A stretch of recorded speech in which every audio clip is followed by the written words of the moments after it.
nature doesn't like vacuum. And we started working on the digital euro way back. Actually, when I started my term 5.5 years ago.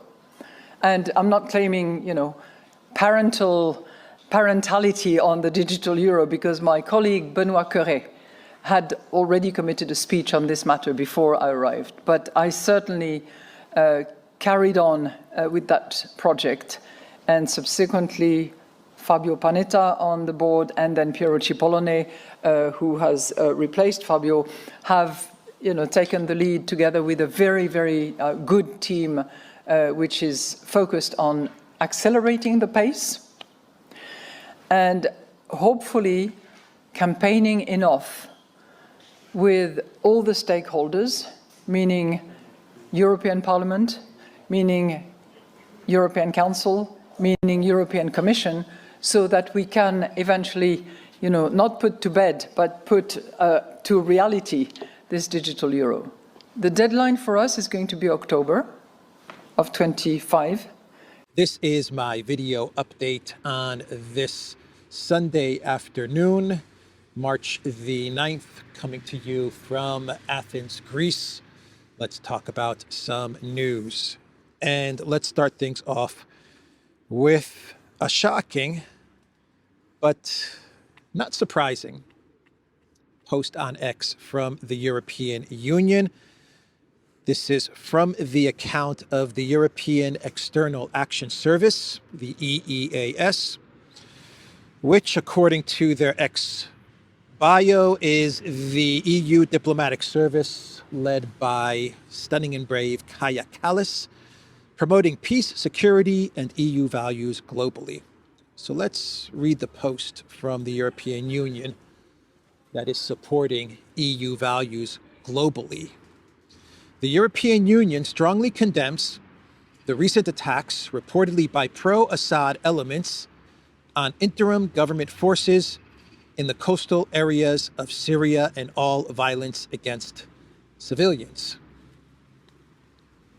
So the European Union weighing in on the massacres that are currently occurring in Syria of Christians, of Alawites, of Druze.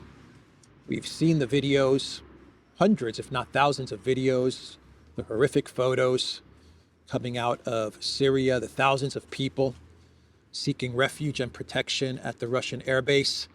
And here we have the European Union coming out in support of al-Jilani and HTS and Al-Qaeda.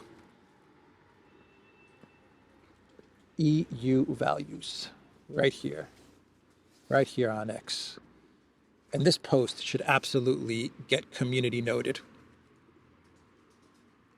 I believe it's been ratioed, if I remember the likes to comments last time I saw the post. I believe it has been ratioed, but it should absolutely get a community note, because this is fake news, fake information, propaganda.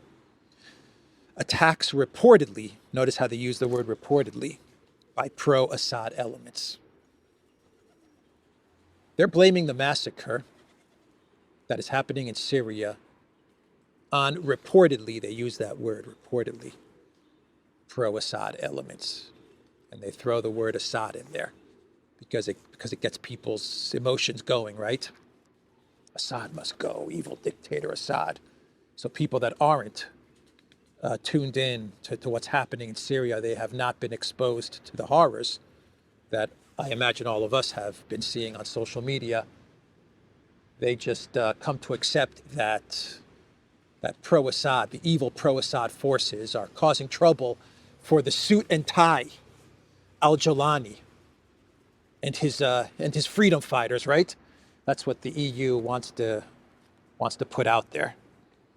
What a horrific post from the European Union on X. Absolutely horrific post, but very carefully worded. Notice the last few words. It says that they condemn all violence against civilians.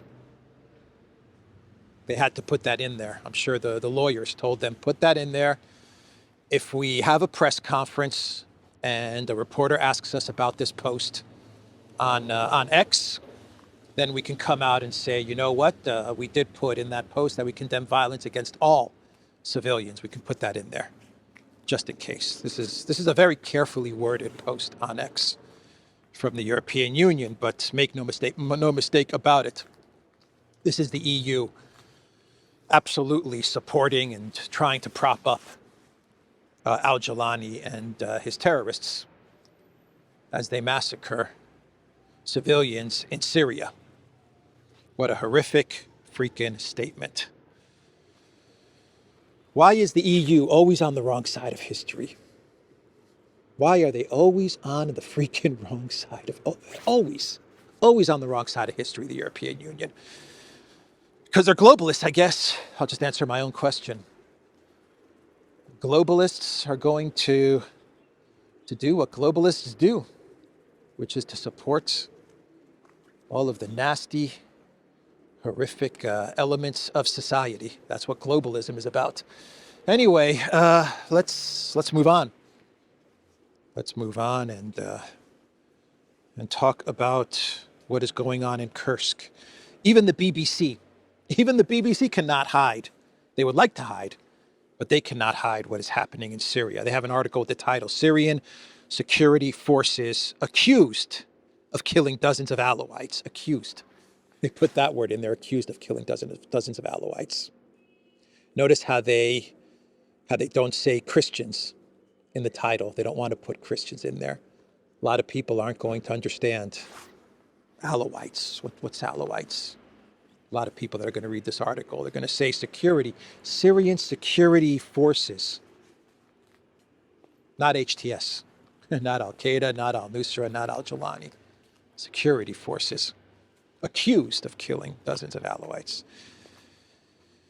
Matt Walsh had a post reposted by Elon Musk on Syria, where Matt Walsh said, Christians are the most persecuted group in the world.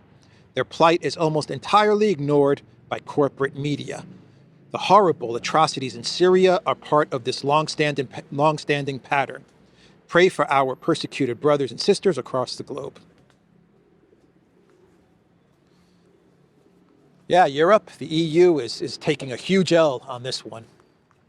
They are taking a massive, huge L on this one. Elon Musk reposted this.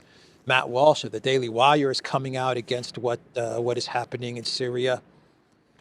And this is going to look really bad for the European Union, but they probably don't care. They probably couldn't give an F. Anyway, let's get back to Kursk, or let's start talking about what is going on in Kursk, the disaster in Kursk for Elensky and his regime. Fierce fighting is taking place in Kursk. There are still Ukraine military that is just about to be encircled, just about to be trapped in Kursk. And there are some forces that are fighting. They've chosen to fight. There are other forces that are surrendering. I have seen a lot of videos of Ukraine military that have seen that their situation is hopeless, and instead of fighting to their annihilation, they decided to surrender, which is the right choice. But the Russian military, they liberated, I believe, 3 to 4 villages around Sudza, and there is fighting along the outskirts of Sudza, which is pretty much the only area where the Ukraine military is currently located. There are talks about some operation that happened through a pipeline. I've heard it's false. I've heard it's true. I don't know. I'm not going to weigh in on the operation that happened via this pipeline, that Russian soldiers allegedly went through a pipeline 5 or 10 kilometers in some operation to surprise the Ukraine military. I don't know. I've heard reports saying this was fake. This was spread by Ukraine sources. I've read other reports saying this happened. I don't know. I'll wait a couple of days before I weigh in on this operation. But the situation in Kursk is is very bad for Elensky, very bad for NATO, for the EU, for the US, for the entire collective West. Because as I've said 1,000 times, Kursk was Elensky's big bargaining chip. And the last 6 months of Project Ukraine, the military narrative has been focused on Kursk, and Zelensky used Kursk, what he would cite as a successful operation into Russian territory. He used that to secure a lot more money and more weapons. And the collective West, they fell for it. They gave him the weapons and the money based on his incursion into Russian territory. Now, the media, they are working to blame Trump on the collapse in Kursk because the collective West media, they've understood that they can't hide the disaster that's coming for Ukraine. And so they have opted to blame this all on Trump. And how are they blaming Trump? They're saying that it was the pause in intel that is leading to this collapse in Kursk. That is what they are starting to report. Time magazine, is it still called Time magazine? Time publication, whatever it's called. They came out with an article with the title, "Hundreds of Dead Inside the Fallout from Trump's Ukraine Intel Pause." And in the article, Time says, since the US halted intelligence sharing, however, the Russians have made swift advances in Kursk, aiming to cut off Ukrainian supply lines into the region, according to military officers, and fresh maps of the battlefield produced by Deep State, an open source intelligence organization. So expect the media over the next couple of weeks to push out the false narrative that it was the intel pause from the Trump administration that led to the disaster and collapse in Kursk. Completely false. Fake news. Anybody that's been following the situation in Kursk from the beginning, they understood that it was inevitable, the defeat of Ukraine in Kursk. It was going to happen, whether it was Trump, whether it was Biden, whether it was Harris, wasn't going to make a difference whether the U.S. continued to pour billions and billions into Project Ukraine or paused whatever support into Project Ukraine. Kursk was, the operation in Kursk was going to come to an end with a decisive Russian victory. And over the past couple of months, it was becoming very obvious that the cauldron, the encirclement in Kursk, was beginning to tighten. The noose was tightening, and eventually the cauldron was going to be shut tight. It was obvious, I would say from October, November, it became very obvious that in the next couple of months, the Kursk incursion was going to come to an end. So this had nothing to do with Trump. This had nothing to do with an intel pause. The defeat of the Ukraine military in Kursk was going to happen. It was just a matter of time, and it was just a matter of when the Russian military wanted it to happen. Because for the Russian military, they trapped the Ukraine military in this Kursk cauldron, allowing Ukraine to pour military resources and soldiers into Kursk to try and hold on to Kursk, because the Russian military understood that Elensky, with his gigantic ego and his hubris, would not want to suffer a defeat in Kursk, and he would do whatever he had to do, including sacrificing tens of thousands of men and material, 60,000 plus men in Kursk in order to try and keep the narrative alive that he was holding Russian territory. And the Russian military, the Kremlin, they understood this. They know what makes Elensky tick. And so they allowed the incursion to continue for many months, and it was very easy for the Russian military to remain in Russian territory and to annihilate the Ukrainian forces that were pouring into this region. So it became a trap. It became a trap of the collective West's doing, of Zelensky's doing. It started out as a risky plan to capture the Kursk nuclear power plant. Remember, when it first started out, that was the goal. And on the Duran, we talked about this. I believe we were one of the first channels, if not the first channel, to note that what the Kursk incursion looks like is some sort of Ukraine plan to capture the nuclear power plant, which, to be fair, at the time, made some sense. A crazy plan, a risky plan, but given the position that Ukraine was in and the position that Elensky was in, facing certain defeat,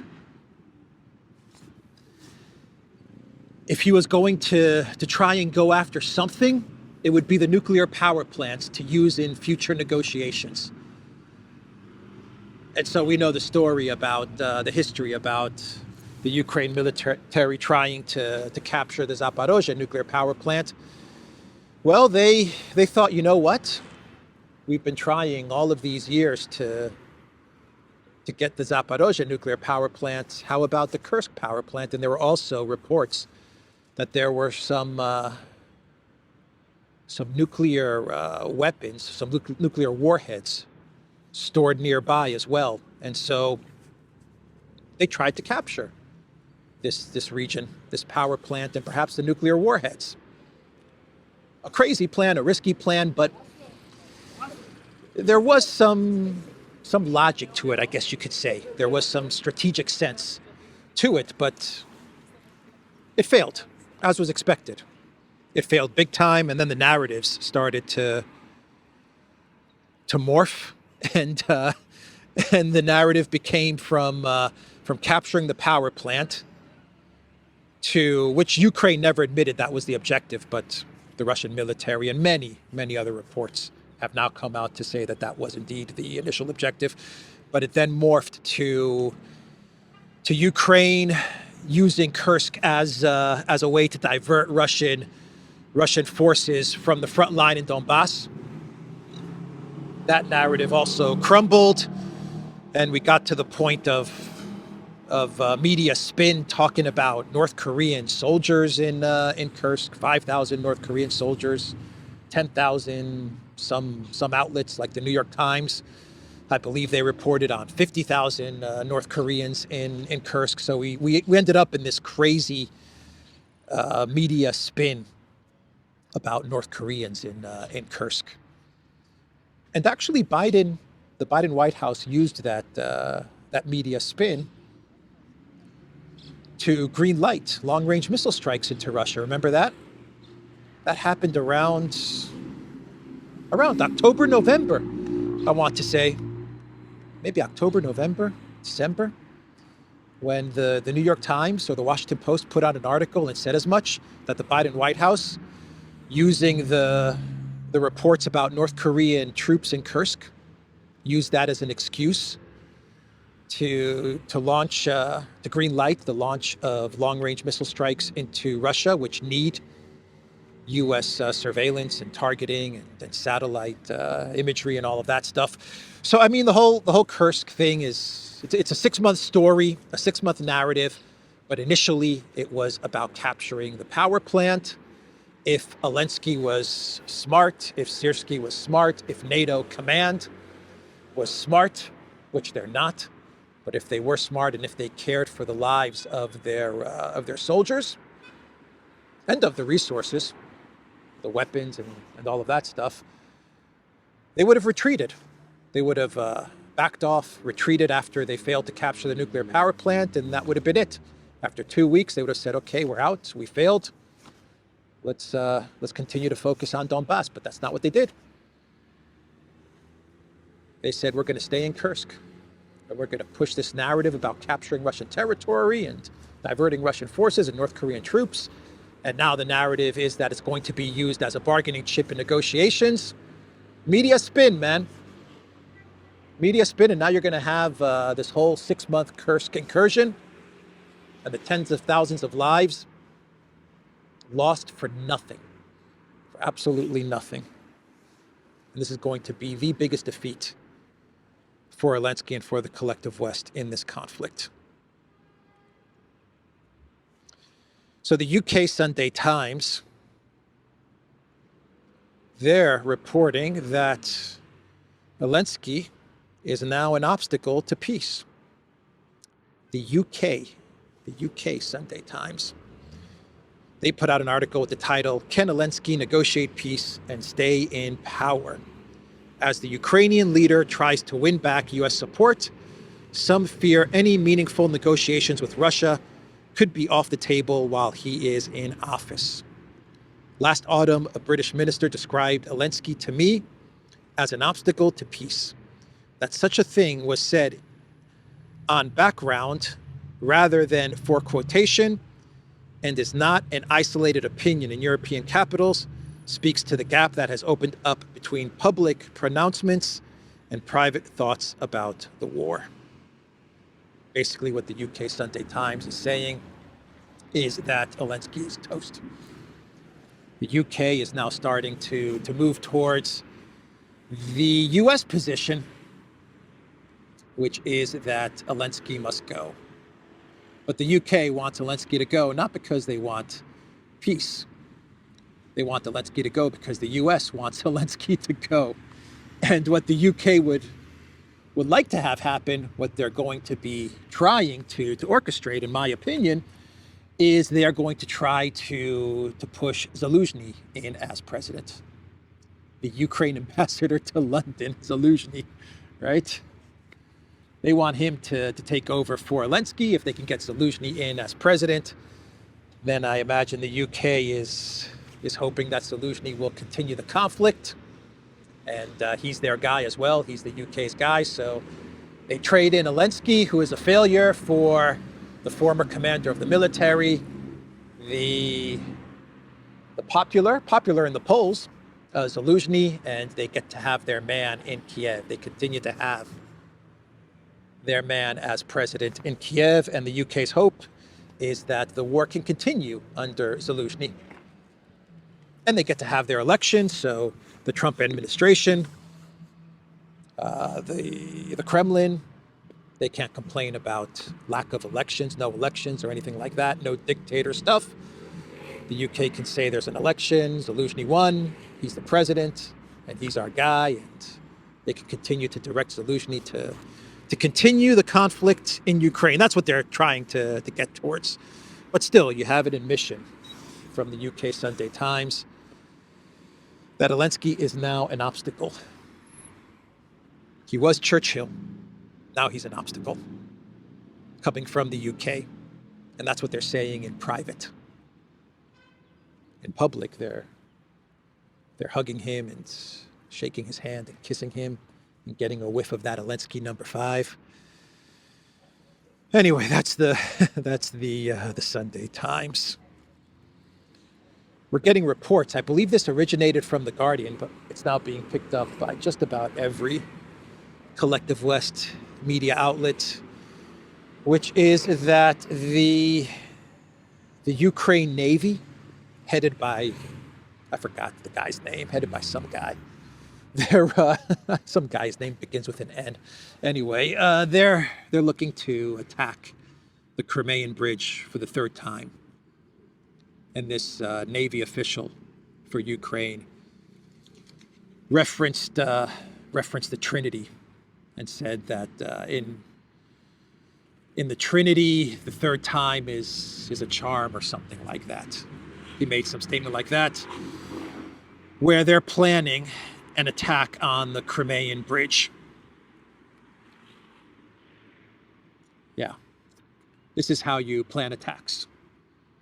All the attacks on the Crimean bridge have failed. They have failed to destroy the Kerch, the Crimean bridge, the Kerch bridge. But they're going to give it another shot. They claim this is the third attempt. I don't know if it's the third attempt. Sounds kind of low. I'm thinking there's been 4, 5, or 6 attempts to try and take out the Kerch bridge. But the way you go about these kinds of huge military operations is that you announce it to the Guardian. That's how you do it, right? Yeah. That's how military operations work. Before we do the operation, we're going to talk to the UK media and tell them what we're looking to do, what we're about to do. More media spin from the Elensky regime and from the Ukraine military. They're getting very desperate. They're in a panic and they're getting very desperate. They're getting so desperate that they're even harassing J.D. Vance's 3-year-old daughter. That's how desperate things are getting. So J.D. Vance posted on X, "Today, while walking my 3-year-old daughter, a group of Slava Ukraine protesters followed us around and shouted. As my daughter grew increasingly anxious and scared, I decided to speak with the protesters in the hopes that I could trade a few minutes of conversation for them leaving my toddler alone. Nearly all of them agreed. It was mostly respectful conversation, but if you're chasing a 3-year-old as part of a political protest, you're a shit person." Yeah, you are, if you're chasing a 3-year-old. But I wonder who's propping up these protesters. What are the NGOs and organizations that are propping up all of these protesters that keep them going? Because I don't think they're doing this for free. That's just my guess. Understanding how protests and protesters work here in Greece, I can tell you that these people, they're not doing these things for no money. So I'm just wondering who is funding all of this stuff. Maybe Elon Musk should give it a look. Elon Musk actually posted a reply, a quote to Mike Lee, who said, "Not another penny to Ukraine." Musk said, "Place sanctions on the top 10 Ukrainian oligarchs, especially the ones with mansions in Monaco, and this will stop immediately. This is the key to the puzzle." It's an interesting post from Musk. He's an oligarch. He's an oligarch. And it's interesting that he says that if you stop the funding to the oligarchs, the top 10 Ukrainian oligarchs, place sanctions on them, then all of this stops. Well, Elon Musk put out a statement saying that if Starlink is shut down, all of this stops. I believe he said the front line in Ukraine collapses if Starlink is shut down. So I'm not quite sure what kind of message Musk is trying to put out there. Yes, sanction the top 10 oligarchs. And then maybe you get some sort of negotiations or peace or the beginnings of some sort of peace in Ukraine. I don't know. I don't know if it's as simple as just sanctioning 10 oligarchs, but okay, could be a start. But then you come out and you also admit that if Starlink is shut down, then the front line collapses and the conflict ends. Well, shut down Starlink. I mean,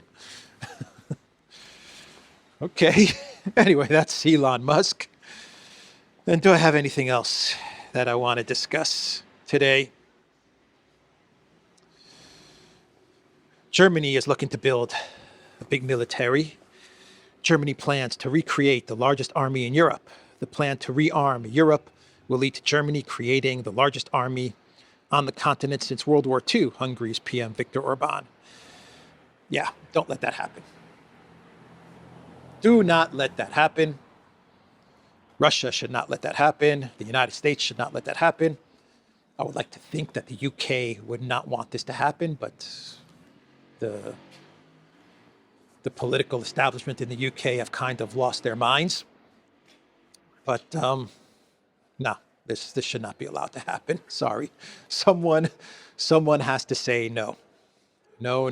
There's going to be no rearming of Germany. Sorry, boys and girls. Sorry, Ursula. Sorry, BlackRock Merz. No rearming. That's what needs to happen. Granted, it's going to be extremely long and difficult for Germany to rearm. If they were to do it successfully, it would take them 10 years, and I don't think they have it in them to do it successfully. BlackRock Merz is not the sharpest knife in the drawer. We've seen what Annalena and Habeck are all about, and Olaf Scholz, Pirate Scholz. But you never know. A new leader could come up who is smart after Merz and who could get some stuff going. Of course, you have the problem of energy, of gas and oil and resources and deindustrialization. And Merz's plan is to financialize Germany, not reindustrialize Germany. That's not Merz's plan. He's a BlackRock guy, and he wants to turn Germany into a type of financial services City of London country, but still, why risk it? Why risk it? So German lawmakers, according to Politico, float Euro-Eyes spy network amid uncertainty on U.S. intel. Senior German lawmakers sound alarm bells that a sudden cutoff could leave Europe dangerously exposed. So German lawmakers, they want to not only leverage the Five Eyes without the United States, because they're saying that the United States is leaving the collective West intel community, and they're saying that we now have to work without the United States. So they want to leverage what's left of the Five Eyes, the Four Eyes, right? If the United States is not in it, I guess it's the Four Eyes. But they also want to build a Euro-Eyes intel community.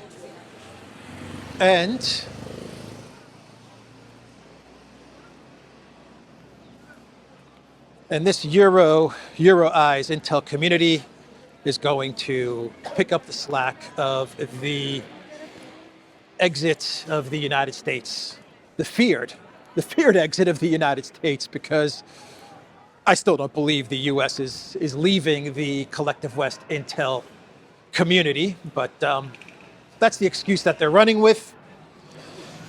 And they're running with this excuse, in my opinion, because the ultimate goal is not so much about creating an intel architecture to protect Europe from Russia or from terrorism or anything like that. They want to create a Euro-centric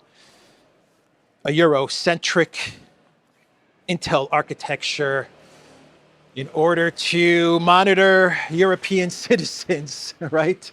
This is not directed towards outside forces coming into Europe. This is going to be directed for inside Europe, right? That's what this is all about. Scary stuff, man. Let's do a clown world and we can wrap this video up.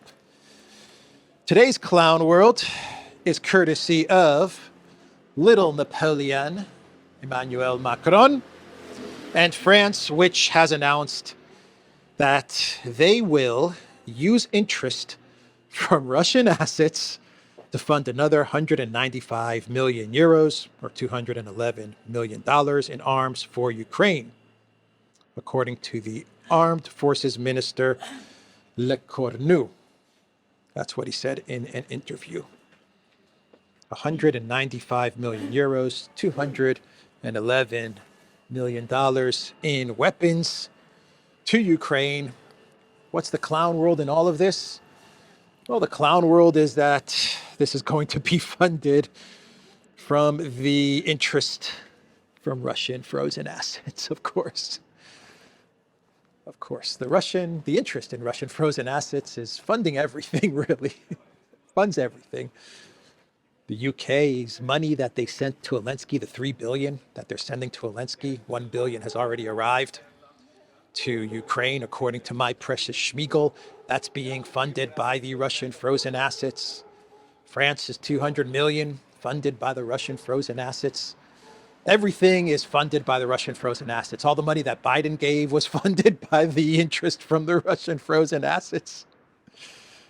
It's all being funded by the interest from the Russian frozen assets. By the way, Russia actually said that the Speaker of the Duma in Russia actually said that the UK is going to have to pay that money back to Russia. They're making announcements that they're sending 3 billion to Ukraine, and this is going to be taken out of the Russian frozen assets. He came out the other day and said, not so fast, UK. When all of this is said and done, we're coming after that money because you're taking our money and giving it to Ukraine. Those Russian frozen assets. You need to buy a home? Just tell the bank, Russian frozen assets, man. I'm good for it. You need to buy a car? I'm good for it, man. Russian frozen assets. Pay for everything. Pay for everything, those Russian frozen assets. There's going to be nothing left when they open up that vault, that digital vault, they open it up. There's going to be nothing left, man. I'm telling you. Nothing. No interest. No capital, no money, nothing. Nothing is going to be there. It's all gone. All gone. Anyway, that's the video, everybody. The Duran.locals.com. We are on Rumble, ODYSEE, BitChute, Telegram, Rockfin, and X. Go to the Duran shop, pick up some merch like what I'm wearing in this video update. The link to the Duran shop is in the description box down below.